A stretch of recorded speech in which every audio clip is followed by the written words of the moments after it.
Снежную картинку и порой отсутствие звука сменяют новые технологии. В доме престарелых и инвалидов подключают цифровое телевидение. В Якутске и некоторых районах уже работают оба мультиплекса. Теперь все горожане могут смотреть бесплатно 20 каналов в высоком качестве. Главное – приобрести специальное оборудование. Очень хорошо, что сделали цифровое телевидение, потому что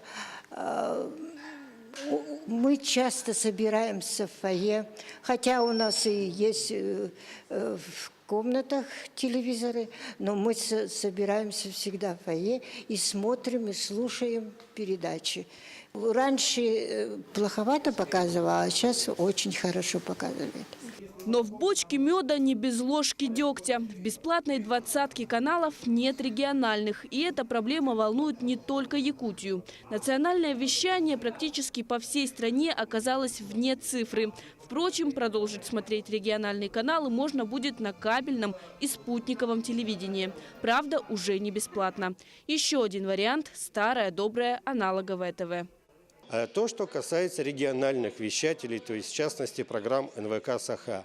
К сожалению, пока не определен механизм трансляции федеральных мультиплексов. Но я надеюсь, что все-таки в ближайшем будущем этот вопрос разрешится, для того, чтобы программы НВК «Саха» могли также присутствовать в цифровом эфире. На это надеются и многие жители Якутии, кто привык получать информацию и смотреть любимые передачи на родном языке. Впрочем, Министерство цифрового развития, связи и массовых коммуникаций страны утвердили максимально безболезненный поэтапный переход на цифру.